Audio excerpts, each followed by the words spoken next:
जैसे एक क्रोमोसोम पापा का होगा, वो क्रोमोसोम मम्मी के ओवम के साथ कंबाइन करके पेयर बनाएगा। एक कैपिटल है, एक स्मॉल है, तो जो डोमिनेंट है वो अपनी दादागिरी दिखाएगा, दूसरे वाले अलील को एक्सप्रेस नहीं होने देगा। मान लो एक रिंकू है, उसका भाई है, एक रिंकी है, ऐसे करके कोई कंडीशन बनाई जा सकती है और तुमसे पूछा जा सकता है कि बच्चों के अंदर तो हीमोफीलिया दिखा, बट क्या मम्मी को हीमोफीलिया था? Hello everyone, hello and welcome to ICSE वाला class 9th and 10th.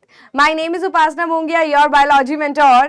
And आज हम कंटिन्यू करने वाले हैं हमारा 45 मिनट्स का जो चैप्टर सीरीज चल रहा है, यानी कि लगभग 45 to 50 मिनट्स के अंदर हम हर चैप्टर को फिनिश करने की कोशिश करेंगे। अब मैम इसका फायदा क्या है, क्यों कर रहे हैं हम 45 मिनट्स में? बेटा ये आपको फाइनल एग्जाम रिवीजन में हेल्प करने वाला है। जब आप एक चीज डेप्थ में पढ़ लेते हो, बार बार आप उतनी डेप्थ में ही नहीं रिवाइज कर सकते हो। सो उसी चीज को हेल्प करने के लिए, आपके लिए रिवीजन को ईजी बनाने के लिए सीरीज आई है हर सब्जेक्ट की, हर चैप्टर की। तो आज हम बेटा बायो का सेकंड चैप्टर स्टार्ट कर रहे हैं, that is genetics some basic fundamentals. तो आपको सीक्वेंस में ये चैप्टर्स देखे हैं। अब मैं बात करूं उन बच्चों की जो शायद पहली बार मुझे देख रहे होंगे, नए नए इस चैनल से जुड़े होंगे, उनको अभी बैच का आइडिया नहीं है कि हम किस तरीके से बैच में पढ़ते हैं। So for those let me help you कि बेटा हम 45 मिनट्स के अंदर आपको रिवीजन करा रहे हैं। जैसे ये सेकंड चैप्टर है तुम्हारा, तो इसके अंदर आपको ना बहुत इंपॉर्टेंट टॉपिक्स यही समझ आ जाएंगे।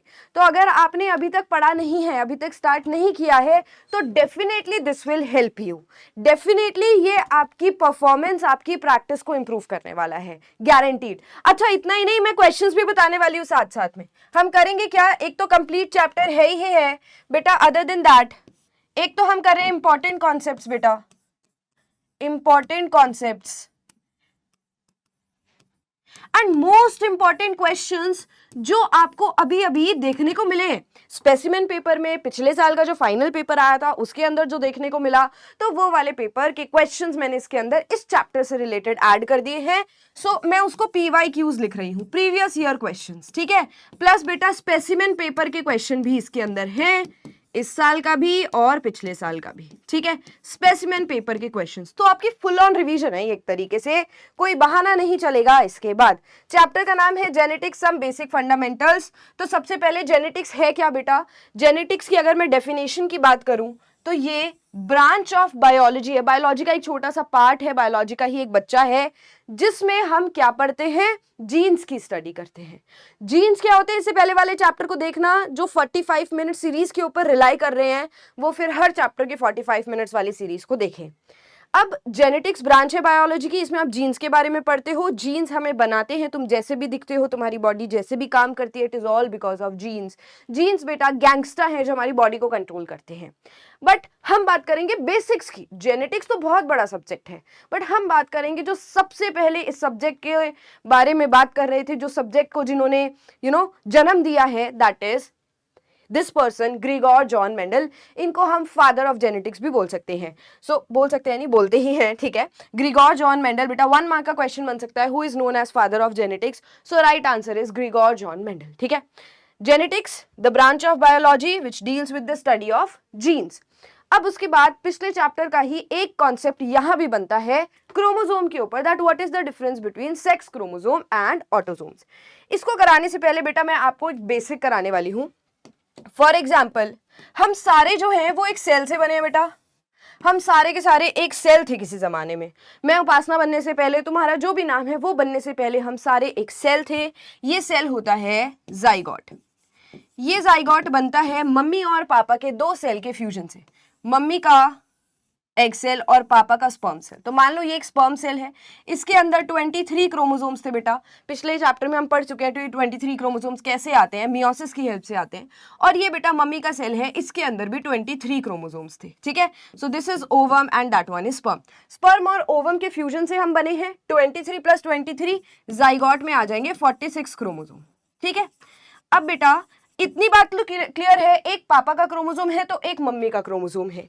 ये क्रोमोसोम होमोलॉगस होते हैं क्योंकि ये सेम स्ट्रक्चर और सेम शेप साइज का पेयर बनाते हैं। जैसे एक क्रोमोसोम पापा का होगा, वो क्रोमोसोम मम्मी के ओवम के साथ कंबाइन करके पेयर बनाएगा। बट ये कैसे कंबाइन करेंगे, कैसे पहचानेंगे? जस्ट लाइक बेटा आप अपने दोस्तों में वाइब ढूंढते हो, आप जब सेम सोच के होते हो, आपकी सेम हैबिट्स होती है, तो आप बहुत जल्दी वैसे ही पर्सन को अपना दोस्त बना लेते हो। तो सेम तरीके से वन इज फ्रॉम पापा जिसको हम पैटर्नल क्रोमोसोम बोलते हैं, and one is from mother जिसको हम मैटर्नल क्रोमोसोम बोलते हैं। ये दोनों यहां पर आकर पेयर बना रहे हैं जिनका same shape, same size, structure और बेटा सबसे इंपॉर्टेंट जीन लोकेशन है। जीन लोकेशन यानी कि यहां पर अगर मान लो हाइट का जीन है, तो यहां पापा का हाइट का मतलब पापा के क्रोमोसोम के ऊपर हाइट का जीन है, तो यहां भर भी हाइट का ही जीन होगा फ्रॉम मदर। इसीलिए एक और डेफिनेशन बनती है यहां पर कि genes always occur in pair, genes always in pair. अब आपको प्रूफ मिल गया इस बात का कि जीन्स पेयर में क्यों होते हैं। यहाँ पे देख लो, एक पापा से एक मम्मी से, तो जीन्स हमेशा पेयर में ही होते हैं। अब ऐसे कितने पेयर्स बन जाएंगे? मैंने तो तुमको एक बना के दिखाया है, ऐसे बन जाएंगे 23 पेयर्स या फिर 46 क्रोमोसोम्स। ठीक है, अच्छा अब ये जो पेयर है सेम शेप साइज स्ट्रक्चर को, इसको हम होमोलॉगस क्रोमोसोम बोलते हैं बेटा, होमोलॉगस क्रोमोसोम, होमोलॉगस क्रोमोसोम। ठीक है, होमोलॉगस क्रोमोसोम की डेफिनेशन पूछी जाती है कि होमोलॉगस क्रोमोसोम क्या होते हैं। तो the chromosomes one from papa, one from mummy, paternal maternal लिखना, पैटर्नल मैटर्नल लिखना, with same shape size structure, that is known as homologous chromosome. समझ आ गई होगी इतनी बात, इजी पीजी चल रहा है सब कुछ अभी तक, है ना। अच्छा उसके बाद व्हेन दिस इज डन, कितने पेयर्स बताए मैंने? 23 पेयर्स। अब एक चीज और याद रखेंगे, 23 पेयर्स में जो स्टार्टिंग के 22 पेयर्स हैं उनका जेंडर से कोई रिलेशन नहीं है, ये मेल और फीमेल में सेम होते हैं, मेल प्लस फीमेल दोनों में सेम है। ठीक है, 22 पेयर्स यानी कि स्टार्टिंग के 44 क्रोमोसोम्स। बट जो लास्ट का पेयर है ना, लास्ट पेयर या तो वो XX हो सकता है फीमेल के अंदर, या वो XY हो सकता है इन केस ऑफ मेल्स। अगर ये जाइगोट लड़के का है तो लास्ट वाला क्रोमोसोम XY होगा, और अगर ये जो जाइगोट है ये लड़की का है तो लास्ट वाला XX होगा। Now this depends on the chromosome from the sperm. अगर स्पर्म Y क्रोमोसोम लेकर आ रहा है, मम्मी के पास तो X ही है, दो कंडीशंस हैं, दोनों में XX है। पापा अगर Y क्रोमोसोम लेकर आ रहे हैं X के साथ तो लड़का, और पापा अगर X क्रोमोसोम लेकर आ रहे हैं तो लड़की। ठीक है, so this was the basic. अब ये चैप्टर के बेसिक क्लियर होने के बाद आ जाओ हम शुरुआत करते हैं। आपका एक क्वेश्चन बनता है directly that what is the difference between sex chromosome and autosomes. तो बेटा जो स्टार्टिंग के क्रोमोसोम थे ना 22 पेयर्स मेल और फीमेल में सेम है, उनको हम ऑटोसोम्स बोलते हैं, ऑटोसोम्स। ये बेसिकली बॉडी, सोमैटिक यानी कि body, Soma, somatic word Soma से आया और सोमा का मतलब होता है बॉडी। तो जो बॉडी के बेसिक ट्रेट्स होते हैं which are not gender based, बाल बनाना, आंखें बनाना, नाक बनाना, ये सारे क्रोमोसोम्स जो है मेल फीमेल में सेम है, उनको ऑटोसोम्स बोलेंगे। Similarities in both male and female. Autosomes are homologous यानी कि ये सारे के सारे same structure, same shape, size के हैं, एंड 22 पेयर्स होते हैं जो कि ऑटोसोमल क्रोमोसोम्स होते हैं। वहीं पर अगर मैं सेक्स क्रोमोसोम की बात करूं बेटा, इसका दूसरा नाम एलोसोम भी होता है। पहली बात तो इनको एलोसोम्स भी बोलते हैं, प्लस ये डिटरमाइन करते हैं सेक्स ऑफ एन ऑर्गेनिज्म कि भाई लड़का है या लड़की है। डिफरेंस होता है साइज और behaviour in males and females. For example females के अंदर तो ये परफेक्ट पेयर है जिसको XX बोलते हैं, वेयर इज इन मेल्स इसको XY बोला जाता है। इसको इम्परफेक्ट पेयर या मिसमैच्ड पेयर भी बोला जाता है। अब ये मिसमैच्ड या इम्परफेक्ट सुन के ना लड़के ऑफेंड हो जाते हैं, बट बेटा ये लड़कों के लिए मिसमैच्ड नहीं या इम्परफेक्ट नहीं बोला गया है, ये क्रोमोसोम की स्ट्रक्चर की वजह से बोला गया है। ये वाई की देखो यहाँ पे टांग नहीं है ना, That is why it is mismatched. तो boys please don't be angry, ठीक है, ये आपके लिए नहीं है। You all are very nice, है ना। हमेशा लड़कियों को तो बहुत अप्रिशिएट किया जाता है पर लड़कों को नहीं किया जाता है। So this is my line for you कि all the लड़के, all my बच्चे लड़के जो यहाँ पर मुझे देख रहे हैं, you guys are special, you guys are very hard working. May God bless you, and आपके जो efforts हैं वो शायद कोई लड़की ना देख रही हो या आपके घर वाले ना देख रहे हो, बट मैं ज़रूर उसको एक्नॉलेज करती हूँ और उसकी रिस्पेक्ट करती हूँ। मुझे पता है लड़कों की लाइफ के स्ट्रगल्स भी बहुत होते हैं, बट उसको ना कोई उसके बारे में ज़्यादा कोई बात नहीं करता है, ठीक है। चलो anyways, female sex chromosome are homologous, same है, होमोलॉगस है, but male sex chromosomes are not homologous, one pair होता है सिर्फ इसका, ठीक है। ईजी लग रहा होगा। आ जाओ, अब ये क्लियर हो गया तो अब हम मेंडल की बात करते हैं। मेंडल ने बेसिकली जो स्टडी करी थी, मेंडल की जो स्टडी थी वो किस पर थी? देखो क्वेश्चन क्या है, इतने ईजी क्वेश्चंस बनते हैं कि मेंडल ने कौन से प्लांट के ऊपर स्टडी किया था। कॉमन नेम की बात करूं तो मटर का प्लांट जिसको हम पी प्लांट बोलते हैं, और दूसरा इसका साइंटिफिक नेम है पाइसम सटाइवम। ठीक है, अब ये जो साइंटिफिक नेम है क्लास 9th में हमने पढ़ा था, ये दो चीजों से बनता है, एक तो बेटा जिनस का नाम और दूसरा होता है स्पीशीज का नाम। जब आप इसको फ्री हैंड राइटिंग में लिख रहे हो तो इसको अंडरलाइन कर दो सेपरेट सेपरेट।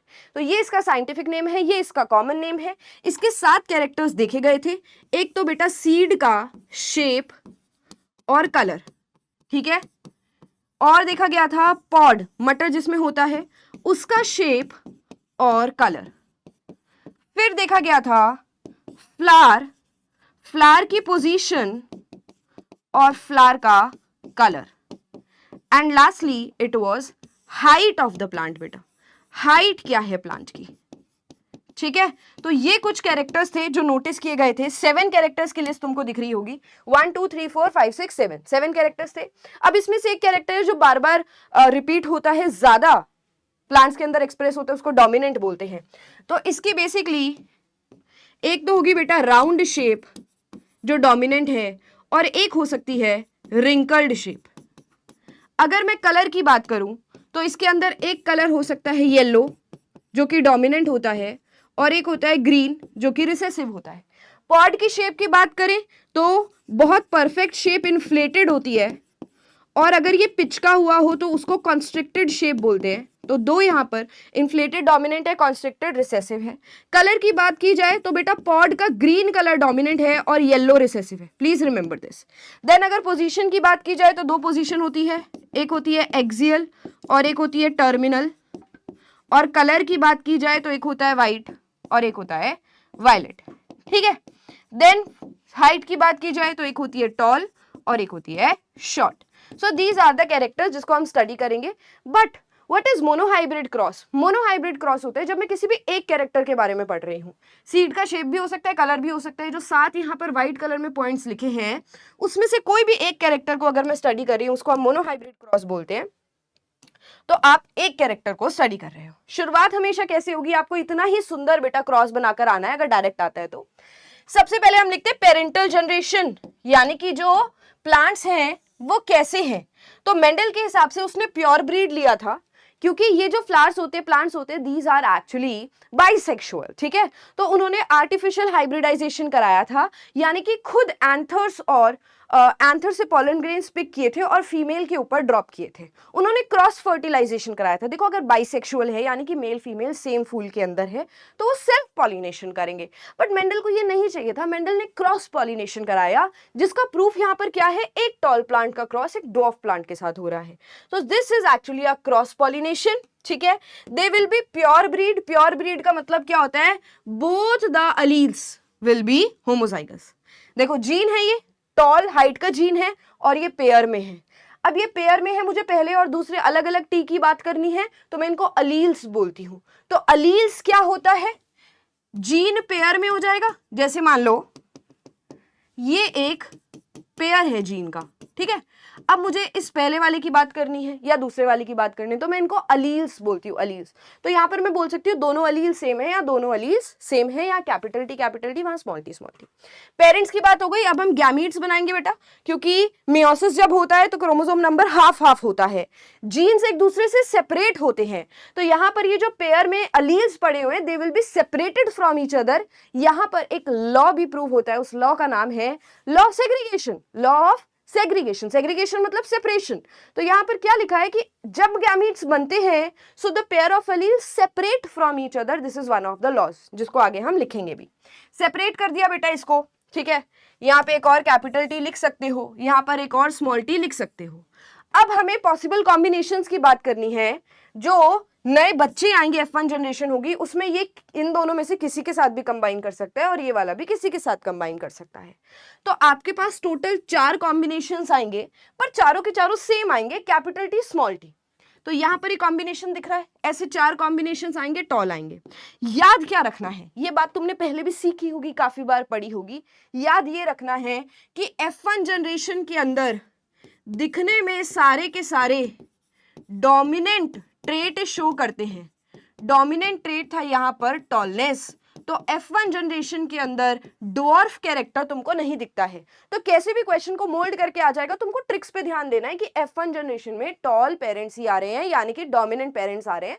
अगर हम इसी तरीके से शुरुआत करें, मोनोहाइब्रिड के ऊपर क्वेश्चन आया हो।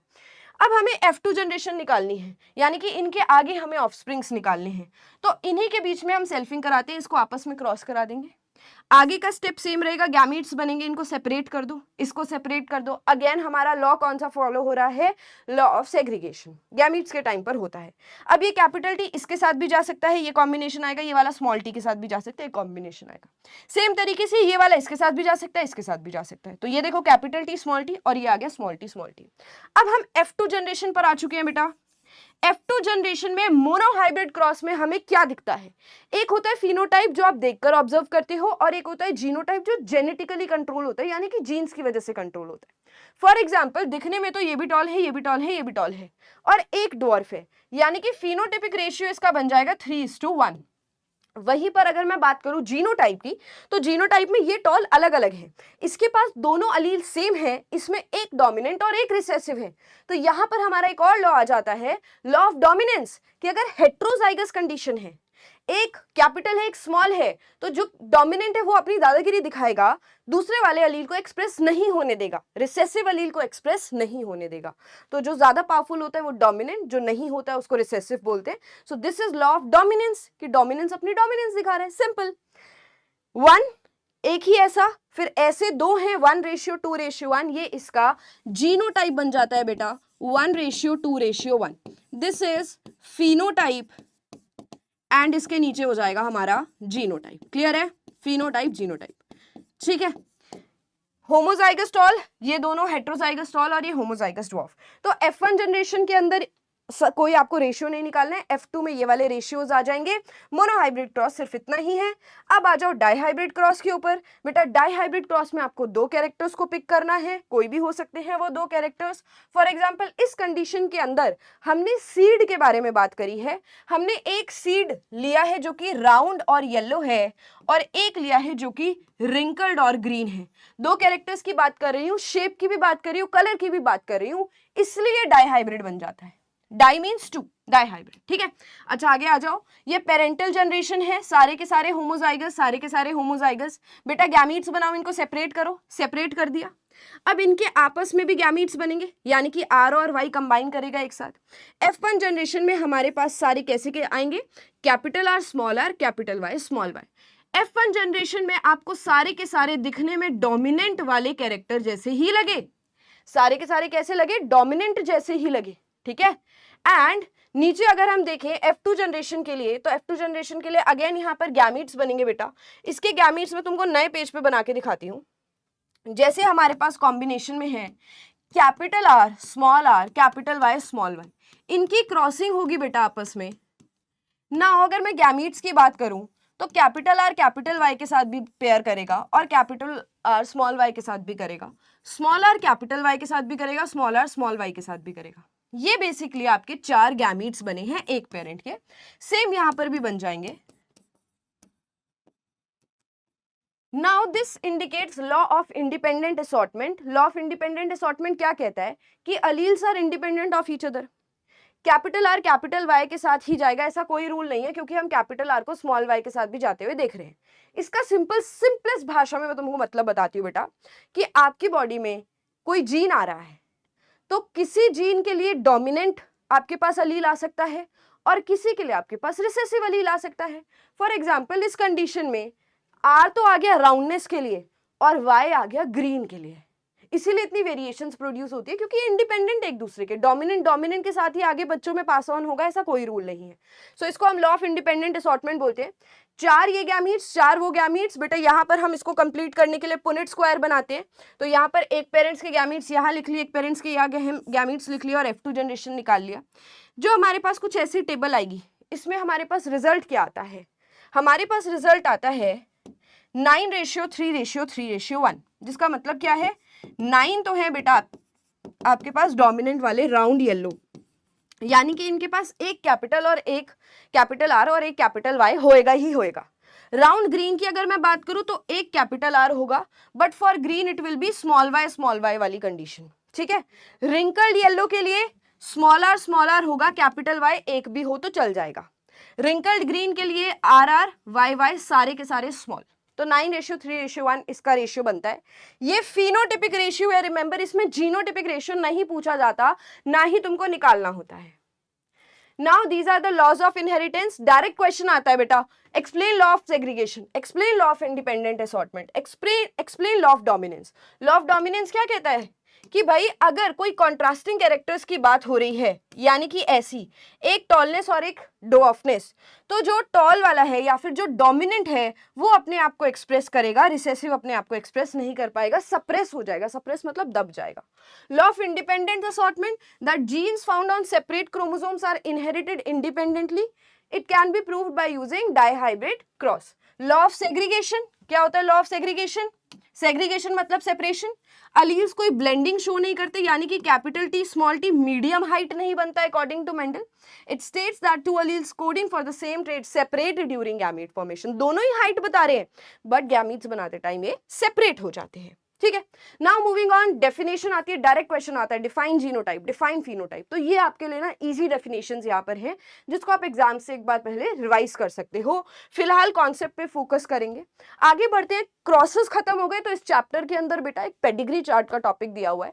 पेडिग्री चार्ट एक ऐसा प्रोसेस होता है जिसमें हम किसी फैमिली का पूरा चार्ट निकालते हैं, पर दादाजी, दादाजी, नाना, नानी सबका एक चार्ट बनता है, और उसमें हम देखते हैं कि कोई बीमारी तो कहीं फैमिली में नहीं चल रही है, वो बीमारी जो जन्म से लोगों को होती है और जीन्स से पास ऑन होती है। ठीक है। सो फॉर एग्जाम्पल इसमें क्या क्वेश्चन बन सकता है, बहुत ज्यादा डिटेल में तुमको नहीं करना है। ये एक ऐसा चार्ट है that diagrams the inheritance of a trait और health condition through generations of a family. कोई बीमारी अगर किसी पर दादाजी को थी और वो बच्चे में दिख रही है या उसमें होने के चांसेस है, तो हम इसे पता लगा सकते हैं। इनफैक्ट फॉरेन कंट्रीज के अंदर कल्चर होता है कि वो पूरा एक पेडिग्री चार्ट बनाते हैं और उसमें पहले ही पता लगा लेते हैं कि अगर लड़का होगा या लड़की होगी तो उसके अंदर क्या चांसेस आ सकते हैं बीमारी के। ठीक है। देन मेल्स, क्या क्वेश्चन बन सकता है कि भाई मेल्स को कैसे रिप्रेजेंट करते हैं बेटा? मेल्स को हम स्क्वायर में रिप्रेजेंट करते हैं और फीमेल्स को हम सर्कल में रिप्रेजेंट करते हैं। अगर नॉर्मल कलर, देखो पूरा यहाँ पर कलर है नॉर्मल, तो ये नॉर्मल फीमेल है। बेसिकली आप इसको ना खाली मानो कि कलर नहीं है कोई सर्कल के अंदर, इसमें इन्होंने कलर दिखा दिया है, बट जस्ट इमेजिन कि इसके अंदर कोई कलर नहीं है। या फिर आप कंपेयर कर सकते हो, इसमें लाइट और इसमें डार्क कलर है, तो जो बेटा डार्क कलर का है या जिसमें अगर कलर है वो बीमारी वाली होगी, यानी कि यहाँ पर इस फीमेल को हीमोफीलिया है। अगर आधा कलर है यानी कि खुद बीमार नहीं है पर कैरियर है। ठीक है। यहाँ पर देखो ये नॉर्मल मेल है और इस मेल की यहाँ पर डार्क ग्रीन कलर है, यानी कि ये मेल अब नॉर्मल नहीं है, इसके अंदर बीमारी आ गई है। So these are the symbols, square represents males, circle represent females. Now there are 2 diseases जिसके बारे में आपको इसमें पढ़ना है। कौन से हैं? Sex linked recessive disorders. First of all sex link का मतलब क्या है कि मेल और फीमेल से इसका बहुत लेना देना है। जिस तरीके से मेल में एक्सप्रेस हो रहा है उसी तरीके से फीमेल में एक्सप्रेस नहीं हो रहा है, यानी कि तुम समझ जाओगे कि मैम अच्छा मेल फीमेल में अलग अलग है, यानी कि ये सेक्स क्रोमोसोम पर होगा, लास्ट वाले क्रोमोसोम पर होगा। इसका लेना देना XY और XX से है, लास्ट क्रोमोसोम के पेयर से है। ठीक है। रिसेसिव कंडीशन यानी कि ये अपने आप को, मान लो ये एक डिफेक्टेड जीन है, हीमोफीलिया है। इसमें हीमोफीलिया एक ऐसी कंडीशन होती है, एक ऐसी जन्म से बीमारी होती है जिसमें ब्लड क्लॉट नहीं होता क्योंकि क्लॉटिंग फैक्टर्स एब्सेंट होते हैं। हीमोफीलिया 8, हीमोफीलिया 9 दो अलग अलग तरीके, हीमोफीलिया ए और हीमोफीलिया बी होता है बेटा, दो अलग अलग तरीके की बीमारी होती है और ये अलग अलग क्लॉटिंग फैक्टर्स के एब्सेंट होने की वजह से होती है। ठीक है। तो क्लॉटिंग फैक्टर नहीं है तो अगर कहीं चोट लग गई तो खून निकल रहा है, अपने आप क्लॉट नहीं हो रहा है, खून अपने आप नहीं रुक रहा है। It is the case of emergency कि डॉक्टर के पास भागना पड़ता है एंड बहुत सारी चीजें वहां पर ब्लड को रोकने के लिए की जाती हैं। XX की अगर मैं बात करूं तो यहाँ पर मान लो ये हीमोफीलिया वाला जीन है फीमेल के अंदर, तो बेटा अगर ये ऐसी कंडीशन है तभी ये फीमेल हीमोफिलिक होगी।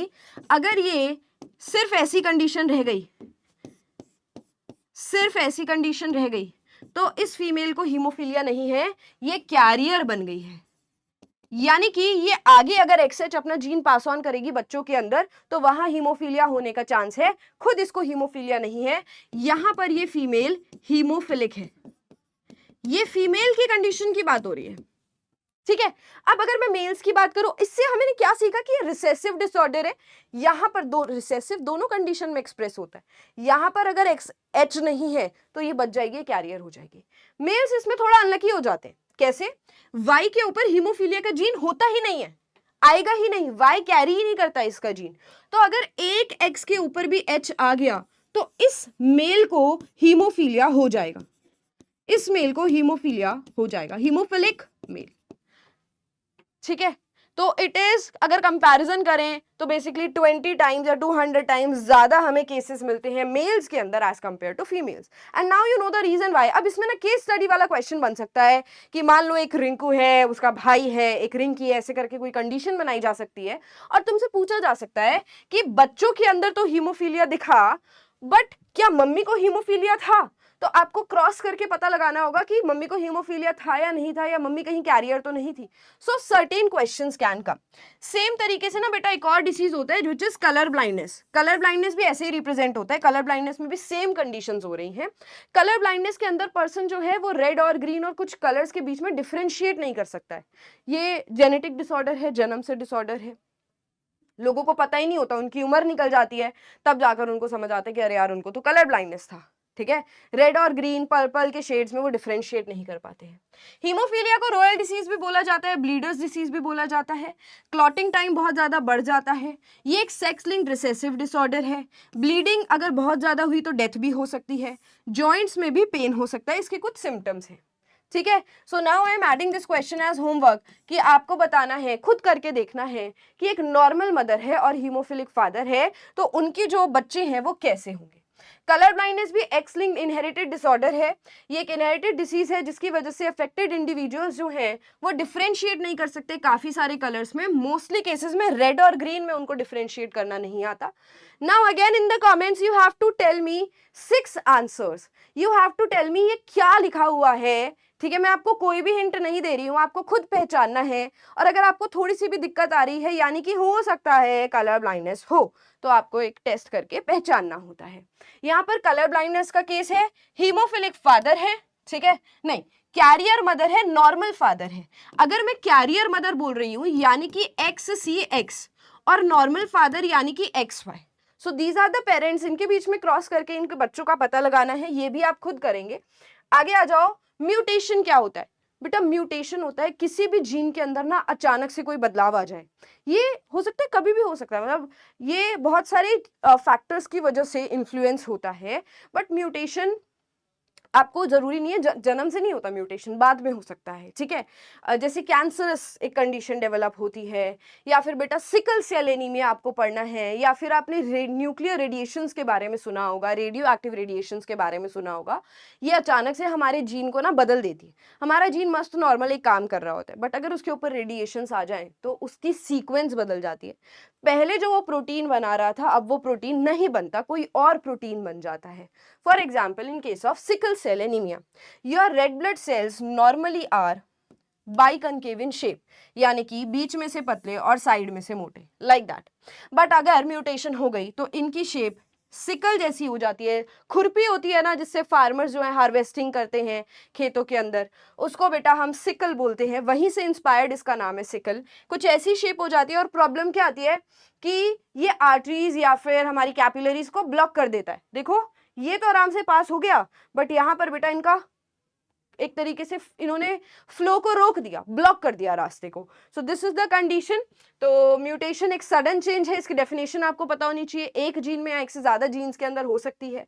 एंड सिकल सेल एनीमिया की अगर हम बात करें तो इतना डेप्थ में तो आपको नहीं करना है, बस आपको ये पता होना चाहिए कि ये एक जीन म्यूटेशन की वजह से होता है जिसमें रेड ब्लड सेल्स की शेप बदल जाती है। ये सिलेबस में नहीं है, बट फिर भी मैं तुमको एग्जाम्पल देने के लिए समझा रही हूँ। जैसे कि अगर हम बात करें, ये एक नॉर्मल केस है डीएनए का, जिसमें सीक्वेंस है बेटा GAG और GTC। G और G और GTC ने, ये नॉर्मल सीक्वेंस है, इन्होंने ग्लूटामिक एसिड बनाया। अब हो गई म्यूटेशन, म्यूटेशन में A बदल गया, A को चेंज कर दिया गया, A की जगह बेटा T आ गया। ठीक है। अब ये ग्लूटामिक एसिड की जगह वेलिन बना रहा है, जिसकी वजह से शेप बदल गई है।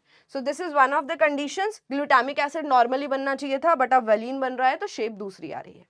Radio active radiations, nuclear radiations, आपने सुना होगा ये रेडिएशंस बहुत खतरनाक होती हैं, क्योंकि ये सीधा हमारे डीएनए के अंदर जाके चेंजेस करती हैं।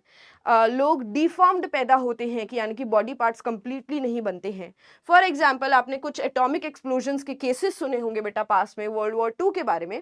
तो उसमें प्लांट्स भी, not just animals, not just human beings, all living organisms are affected because of this। and आज भी हमें कुछ कंडीशंस देखने को मिलती हैं कि लोग ब्लाइंड पैदा हो रहे हैं, लोगों की बॉडी पार्ट्स कंप्लीटली फॉर्म नहीं हो रहे हैं, अलग अलग तरीके की बीमारियां बेटा जन्म से उनके अंदर देखने को आ रही हैं।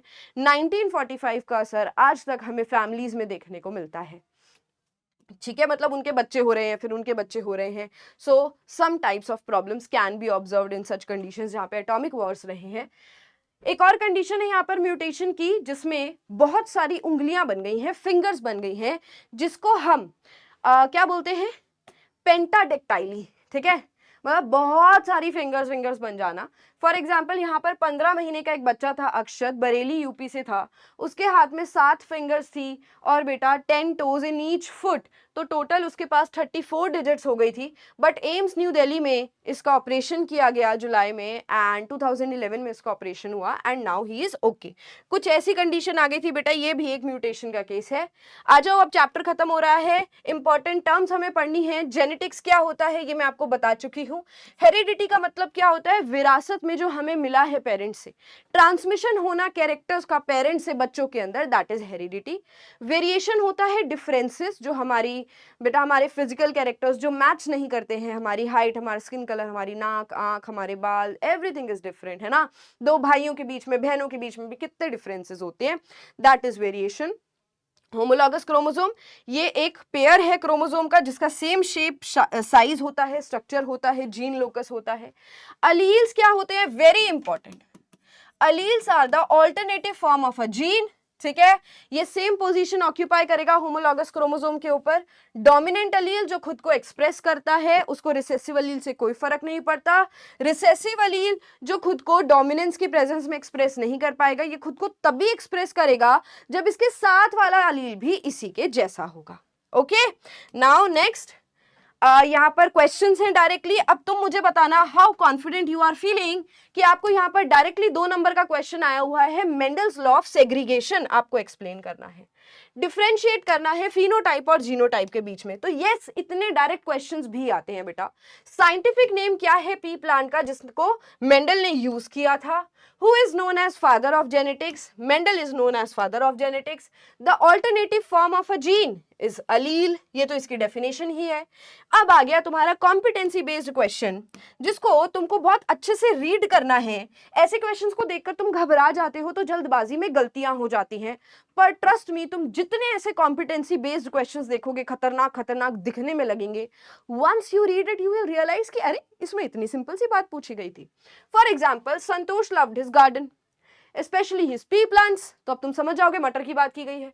One year he noticed that all the pea plants he grew from one batch of seed has round seeds। तो इसने एक बार क्या नोटिस किया कि जब उसने पौधों को ग्रो किया तो एक बैच में सारे के सारे राउंड सीड्स आ गए। अब अगर तुमने मोनोहाइब्रिड अच्छे से सीखा है तो तुम्हारे दिमाग में क्लिक करेगा कि F1 जनरेशन होगी, है ना, और उसमें डोमिनेंट कैरेक्टर दिख रहा है, बेसिकली राउंड शेप दिख रही है। Now he was curious, he took the seeds from one of those plants and grew a new generation। अब इसी की इसने आपस में नई जनरेशन ग्रो करा दी। To his surprise, 75% of the new plants has round seeds। 75% round seeds से और 25% आ गए wrinkled seeds। बिल्कुल, ये 75 और 25% क्या लग रहा है तुमको? 3:1, यानी कि राउंड 3 और wrinkled 1। रेशियो आ गया बेटा, रेशियो। ठीक है, What were the genotypes of the parent plants that Santosh originally planted? Question को बहुत ध्यान से सुनना है।